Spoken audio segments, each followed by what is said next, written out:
back to the Wild World of Sports right now. Excuse me, joined by Craig DeVries from the Quad City Times. And I guess you've written the articles. The big question is, will the AHL work here in the Quad Cities? Yeah, I think the big question is, will it work? And the question is, how does it work? What does it take? Dennis Voss, the principal owner, they call him the president of Quad City Sports Ventures, said 4,000 will do it. An average of 4,000 attendance. Now, that's a solid number. No counts, no freebies. Counting on a lot of corporate support.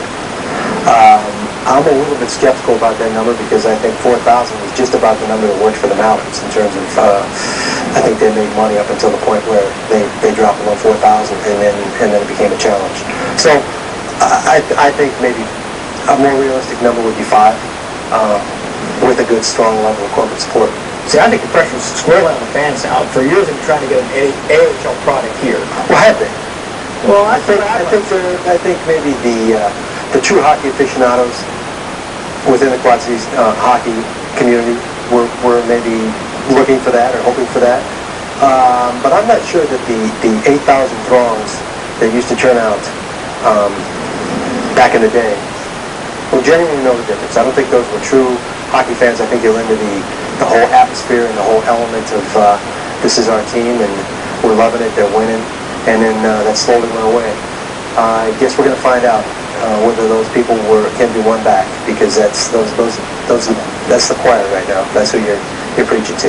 The upgrades to the arena, you heard the estimate's going to be about $600,000. That's an expense. It's not cheap. Definitely an expense, but probably some work that needed to be done in the first place. The ice was getting pretty bad in a lot of spots with the existing system.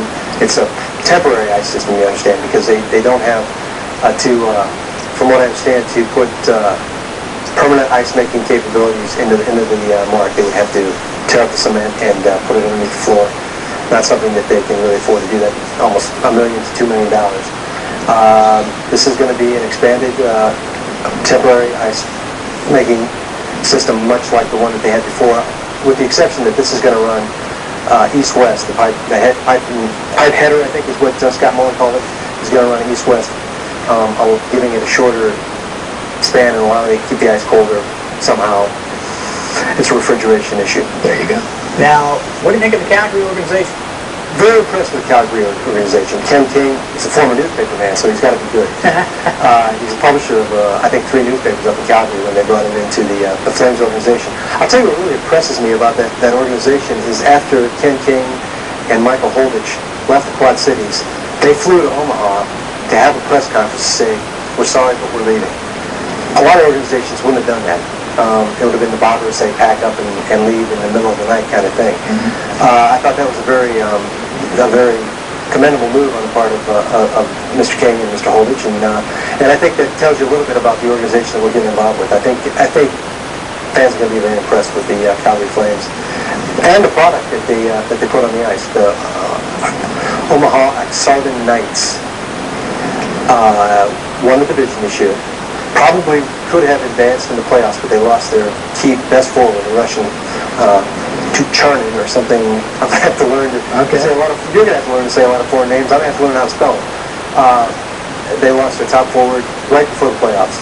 The last game of the season, they lost him, and then they went down to 6 games. So I think it's going to be a very good on-ice product, and I think that fans that genuinely like hockey are going to be very, very impressed with the product that they see, because you look at some of the rookie defensemen that probably are coming here that they just recently signed with the 2005 draft class. These guys are all 6'4", 6'5", 200 pounds, and without a doubt they can probably skate. Yeah, I worked in this league for a while, and I'm very familiar with the Grubeshkovs and the Fedor Tutins, and made it to the Rangers and the Kings, respectively. But I think the fans you're absolutely right. They'll be impressed with the level they see. But I guess it really comes down to the sales and marketing now. There's a 5-year agreement and a couple-year renewal. You heard a lot of money on the line. A lot of money on the line. This Quad City Sports Ventures is paying a $1 million a year affiliation fee. So that's $1 million out the door before they sell one ticket. They got a lot on the line. These guys have really stepped up and said, okay, we're going to provide you the best product we can provide. Are you going to come see it? And you know, the fans are going to decide whether this lasts long term. It's a 5-year deal. I think they probably had a similar deal in Omaha, and it lasted 2 years. So I'm not saying it's on a timetable like that or anything like that, but I think that you're going to need to see the building. I think 5,000 people a night inside that building making noise, and I think if people will come on top of that. It's an atmosphere thing, and I think that's what people who kind of drifted away started to miss, was when it was 8,000 and you couldn't get a ticket, you wanted a ticket. And now the tickets are available, people were staying away. So it's a kind of a self-fulfilling thing. Do you want it? Come and see it. Craig, always enjoy your perspective. Well, for the last 12 seasons, our own Mike Mudd has been filing Mallards updates, so we'll look back and look forward. Mike offers one last Mallards Report. Well, Mick, as we close the chapter on 12 years of Quad City Mallards hockey, there is one thing for certain. In those short 12 years, the Flock were able to rewrite and make history in the record books. It will go down as legends in minor league history. 12 years ago, on a crisp October night, the first puck dropped at the mark in front of a crowd of 7,000 fans, a new league attendance record, and the Mallards proved from the first home game they were a force to be reckoned with. That first season, they were able to squeak into the playoffs and have made the playoffs every year since. We're on a mission and we have a job yet to do, and that's what it's all about. Year two, a new flock of greenheads flew into the mark and took the Quad Cities by storm, breaking attendance records and winning over 50 games in the regular season and setting up a rivalry between the Flint Generals that would last for years in the UHL.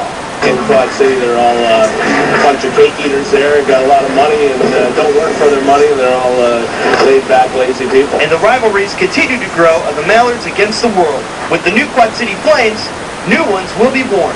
You know, you always have your memories, and you always have those great rivalries. Those are the things that you miss with rivalries the most, is that competitive high level. And geographically, we're going to have a lot more rivals than we had last year. When we look at it geographically, we'll have Peoria, of course, our friends in Milwaukee, Des Moines. We love our rivalry with Rockford, and we're happy to continue that. With the step up to the American Hockey League, there will be some big shoes to fill, as the Mallards had a tradition of winning, being the only professional team to rack up 6 50-plus win years in a row, and to have a spot in the National Hockey Hall of Fame. There's no other pro team that's done that. This franchise was the hallmark for how to run a minor pro team. With 3 Colonial Cups and 6 appearances in the finals, the Mallards forged a path of excitement every night they took to the Mark ice. And the fans of the Flock will have those memories to look back on as the Quad Cities takes a step up in writing more hockey history in the AHL.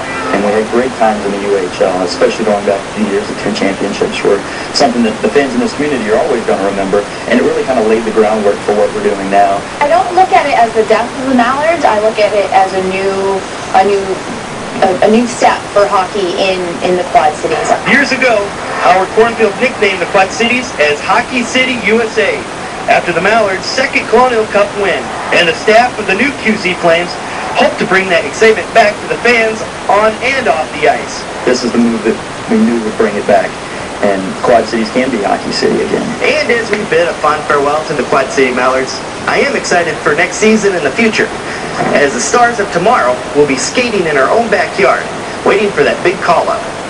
For this week's Mallard Report, which is the last until the Quad City Flames Report, I'm Mike Mudd for the Wild World of Sports.